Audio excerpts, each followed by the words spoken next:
No mat, no lotus. Mat itu lumpur, lotus itu teratai. Teratai itu akan tumbuh subur dan menghasilkan keindahan bunga yang banyak menjadi pujaan seluruh dunia dan menjadi lambang simbolik dalam agama Buddhisme. Adalah bunga yang sangat indah. Dan bunga itu akan bertumbuh subur dan mekar dengan indah ketika bukan hanya air, tetapi di bawahnya ada lumpur, tempat gizi-gizi diserap. Demikianlah hidup. Tidak ada sesuatu yang instan tentang kebaikan dan kualitas. Sekali lagi, tidak ada sesuatu yang instan, yang begitu saja diperoleh tentang kebaikan, tentang kualitas, tentang mutu. Ketika Anda gumuni seseorang kok baik, kok murah hati ya orang anak itu, temanku itu, ya dia tidak sendirinya, tidak otomatis, tidak ujuk-ujuk. Kemarin itu dia tidak murah hati, dulu tidak murah hati, tiba-tiba kok murah hati sekarang. Enggak. Dia berproses. Ini yang ingin saya katakan. Ketika seseorang tiba-tiba menjadi pinter dan kita di kelas merasa kalah karena dia terlalu tinggi ilmunya, dia bukan orang yang diam dan tidur, tetapi yang belajar, yang niteni, yang mendengarkan, yang kreatif. Tidak ada sesuatu yang instan tentang kebaikan. Nah, anak-anakku dan saudari-saudara yang dikasihi Tuhan, Injil hari ini maupun kitab kebijaksanaan mengajarkan kepada saya dan Anda tentang itu. Seseorang yang ingin menjadi baik, yang berproses menjadi baik, yang bermutu hidupnya, begitu banyak tantang, godaan, dan bullying. Bullying itu bukan hanya untuk kita zaman sekarang, tetapi bahkan zaman para nabi, zaman ratusan ribuan tahun sebelum hari ini telah terjadi tentang perjuangan kebaikan dan kebenaran hidup. Mari kita lihat bacaan pertama. Orang-orang fasik berkata satu sama lain. Orang fasik itu orang jahat. Marilah kita menghadang orang yang baik, sebab bagi kita ia menjadi gangguan serta menentang pekerjaan kita.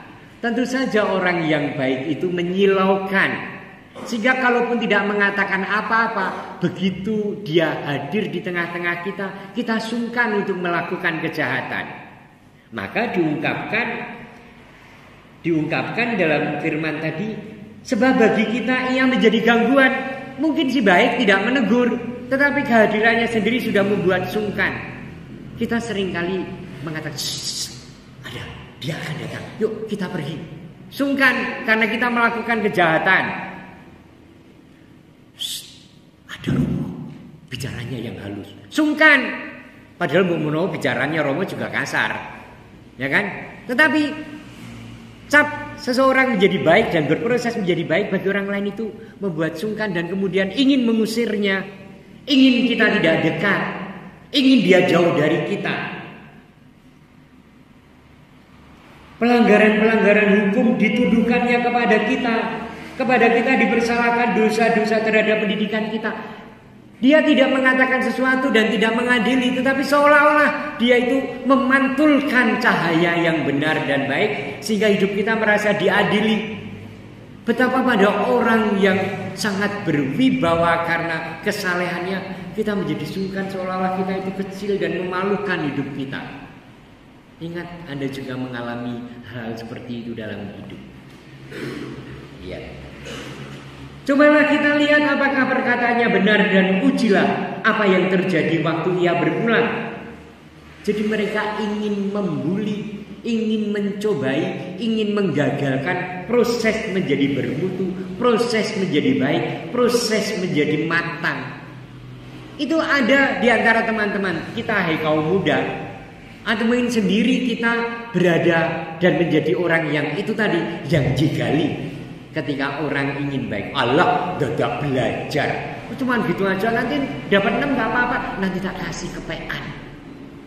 Lihat, itu biasa terjadi. Sekali lagi, nomad no lotus.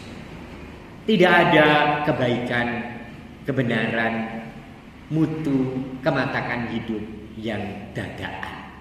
Semua berproses dan si pelaku proses ini dijegal-jegal dan juga jatuh bangun untuk membangunnya.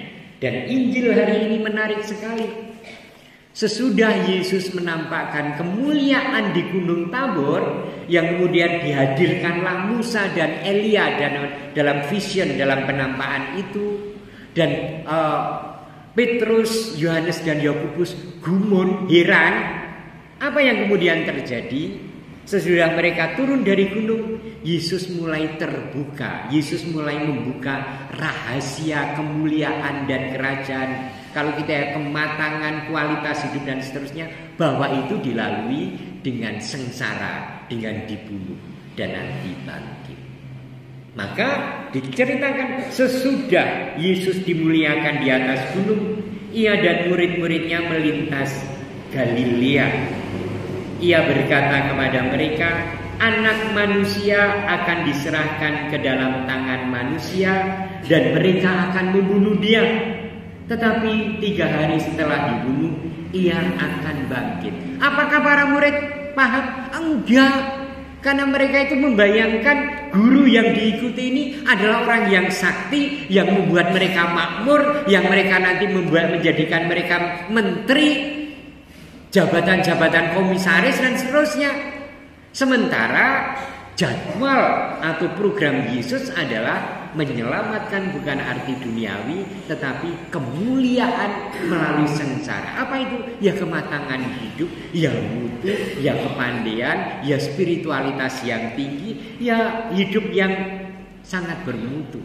Dan itu juga cita-cita kita, saudari-saudara. Dan proses itu rupanya melalui perjuangan. Yesus menceritakan pada para murid, mereka kecewa. Mereka tidak mengerti perkataan itu, namun segan menanyakannya kepada Yesus. Mereka itu shock.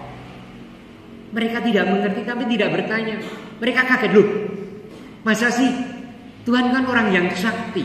Tuhan bisa mengusir, Tuhan bisa menyembuhkan, Tuhan bisa membangkitkan. Masa akan sengsara dan mati? Tetapi mereka gengsi, gak mau bertanya. Tetap bodoh, tidak tahu.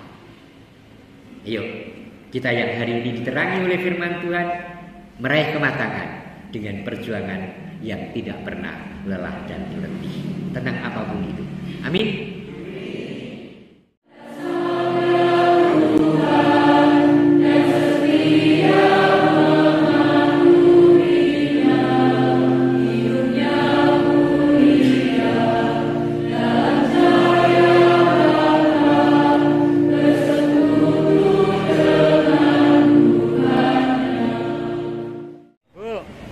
salam nggih. Ya. Amin. Halo. Halo, selamat pagi. Oh, oke. Saya itu tertarik pada ini cara halo. Bakat buat STS. Tuhan curahkanlah berkat-Mu atas anakmu ini, Bapa, Putra dan Roh Kudus. Amin. Saya tak syuting ini ya. Ini loh menarik. Ya. Halo, selamat pagi, Suster. Berkat dalam. Ini loh anak-anak sedes ini, anak asrama. Mereka kan misa. Halo. My goodness. Yo, Tuhan sertamu. Tuhan curahkanlah berkat-Mu atas anak-anak-Mu ini, terangilah dengan Roh-Mu dalam hati dan budinya, Bapa dan Putra dan Roh Kudus. Amin. Yo, selamat belajar ya. Yo, Tuhan berkati. Saya mau syuting, jadi nggak bisa syuting ini. Ya, Tuhan berkati ya. Apa gitu? Ya, berkat dalam. Ya, pagi. Selamat pagi. Ini sana baris berbaris. Suster dan pengasuh asrama itu mendidik anak-anak ini dengan sangat disiplin dan bagus menurut aku. Maka tidak keliru kalau Anda para orang tua dimanapun berada menitipkan anak-anak ini di asrama Sedes Sapiensi SMA. Ada 240-an anak di asrama Sedes Sapiensi di Bedono, Semarang ini, luar kota Semarang, dengan udara yang sangat sejuk, pendidikan yang luar biasa baik.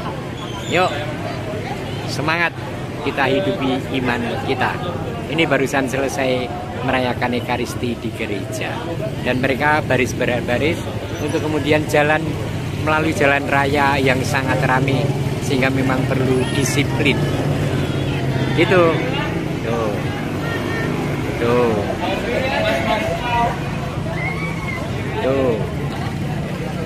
Tuh. Woi, jangan salaman, wah. Yuk. Nih anak sedes. Woi. Tuh anak salaman tuh. Itu. Rame kan? Ini keseruan gereja Bedono nih. Yeay. Lihat YouTube-nya ya. Nih. Ya. Pernah lihat YouTube-ku belum? Loh, gimana dong? Nggak bisa pegang HP aku. Oh iya toh? Iya. Oh, iya. Sekarang kita kunjungi UMKM-nya. Ini UMKM Bedono nih. Halo. Jualannya apa iki? Oh, oke. Iya. Oke, tuh. Halo, Mas. Nih, mereka bikin sendiri aneka untuk kemudian dijual. Ya. Iya, makasih ya.